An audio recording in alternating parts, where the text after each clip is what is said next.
Assalamualaikum warahmatullahi wabarakatuh. Waalaikumsalam warahmatullahi wabarakatuh, Bu. Selamat pagi. Gimana nih kabar kamu hari ini? Pagi juga, Bu. Kabar saya alhamdulillah baik. Cuman akhir-akhir itu saya agak bingung aja, Bu. Makasih ya kamu udah datang ke sini. Jadi di ruangan ini kamu boleh bercerita apa saja dengan nyaman. Jadi ibu di sini juga akan membantu kamu untuk mendengarkan, kemudian membantu untuk mencari tahu masalah apa yang sedang kamu alami. Jadi di sini juga nggak ada penilaian. Baik, Bu. Oke. Jadi ibu mau memastikan dulu, kamu itu udah merasa aman belum? Semua yang kamu sampaikan di sini akan bersifat rahasia. Kita akan berdiskusi bersama untuk menemukan apa yang sedang kamu alami. Kamu udah siap untuk dimulai? Ya, saya siap. Oke. Baik. Nanti kamu boleh mulai dengan cerita yang menurut kamu paling penting. Jadi nggak perlu terburu-buru ya. Iya, Bu. Oh iya, tadi kan kamu ada bilang kalau kamu itu merasa bingung nih. Kira-kira yang buat kamu bingung itu apa? Jadi, Bu, saya hari-hari itu malas banget gitu belajar di rumah. Rasanya berat banget untuk ngerjain tugas. Oh gitu. Kira-kira hal itu terjadinya kapan? Mulainya? Sekitar sebulan ini aja sih, Bu. Jadi pas jam belajar itu biasanya kamu ngapain aja sih? Kok bisa males begitu? Nah, Bu, saya kan nih niatnya mau belajar. Terus kayak udah pegang HP dulu lah bentar, mau scroll, mau tengok IG, mau tengok TikTok, malah keterusan, Bu.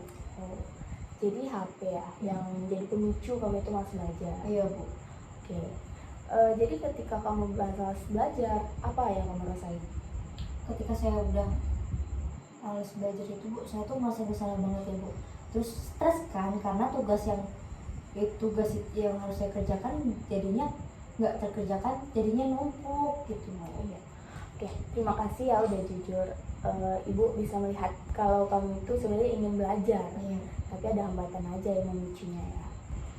Jadi kalau kamu melihat situasi yang begini dari sudut pandang kamu itu sendiri, apa bagian yang paling membuat kamu tertekan? Jadi tuh saya merasa gagal kan, Bu. Karena kan saya merasa nggak bisa ngerjain materi gitu. Jadi sebelum saya mencoba untuk belajar, saya udah pesimis aja gitu.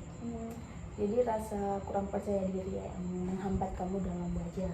Ya, Bu, jadi kayak percuma aja belajar ya kalau akunya nggak paham gitu. Oke.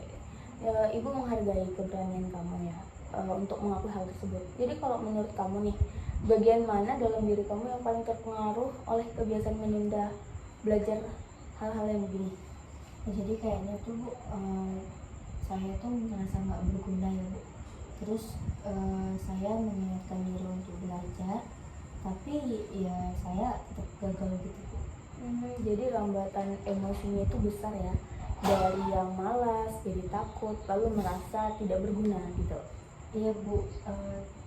Itu juga yang bikin saya tambah malas. Oke. Jadi sebenarnya masalahnya itu bukan hanya HP, tapi juga pikiran negatif tentang kemampuan kamu sendiri. Iya, Bu, betul, Bu. Oke, jadi sekarang nih kita ayo mikirin sama-sama langkah kecil untuk membantu kamu mengubah keadaan ini.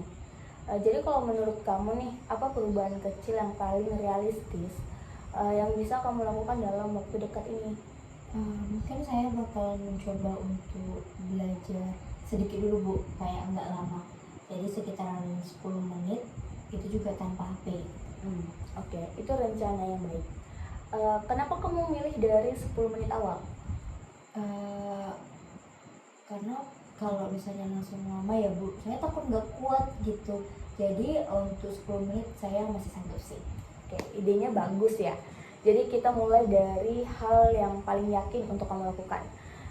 Jadi selain itu ada nggak cara supaya kamu bisa mengurangi pengaruh HP? Mungkin saya bisa taruh HP saya di luar kamar kan, Bu, biar nggak pengaruh main HP gitu. Oke, bagus ya idenya. Jadi upaya fisik seperti itu bisa sangat membantu kamu untuk menjaga fokus. Kemudian jika nanti saat belajar kamu menemukan nih atau mengalami pikiran saya tuh tidak bisa memahami materi gini, Jadi kalimat positif apa yang bisa membuat kamu untuk menenangkan diri kamu? Apa ya Bu? Mungkin tuh kayak saya ya udah coba aja dulu walaupun nggak langsung paham. Oke. Itu kalimat yang sangat kuat. Jadi kamu bisa memberikan ruang untuk berkembang, bukan menuntut kesempurnaan. Oke. Jadi kalau sejauh ini kamu punya 3 inisiatif ya. Yang pertama itu belajar 10 menit setiap hari tanpa adanya gangguan. Kemudian yang kedua itu meletakkan HP jauh dari tempat kamu belajar. Kemudian yang 3 itu menggunakan kalimat positif untuk menenangkan diri kamu. Ya Bu, mungkin bisa saya coba. Jadi sebelum sesi ini kita akhiri, kamu boleh ceritakan hal yang paling penting yang kamu dapatkan dari sesi konseling hari ini. Ibu, jadi saya ngerasa kalau rasa takut saya sendiri itu yang bikin saya malas belajar, dan ternyata saya bisa melakukan belajar itu dari kecil aja. Ibu sangat bangga nih sama kamu, bisa mengenali itu, kemudian kesadaran adalah langkah penting dalam suatu perubahan. Terima kasih, saya sudah mendengarkannya Ibu. Sama-sama, kamu sudah bekerja sangat baik untuk hari ini. Oke, sebelum kamu pulang, mari nih kita tinjau ulang dulu rencana yang tadi sudah kita lakukan atau sudah kita sepakati. Coba kamu sebutkan kembali apa saja yang akan kamu lakukan selama 1 minggu ke depan. Yang saya ingat ya Bu, jadi yang pertama itu saya tuh akan belajar 10 menit setiap harinya. Terus yang kedua, saya bakal letakin HP saya yang jauh-jauh dari saya belajar. Nah, terus selanjutnya kalau saya mulai takut atau pesimis, saya akan bilang nih sama diri saya sendiri, saya akan coba dulu. Oke. Baik ya, Ibu ingin kamu mencatat setiap hari bagaimana kamu menjalankan rencana itu. Kemudian minggu depan kita akan bahas lagi tentang hal ini. Jadi apa yang berhasil dan apa yang masih perlu untuk kita perbaiki. Siap. Oke. Terima kasih ya sudah terbuka untuk hari ini. Sampai bertemu di sesi berikutnya. Terima kasih Bu, sampai jumpa.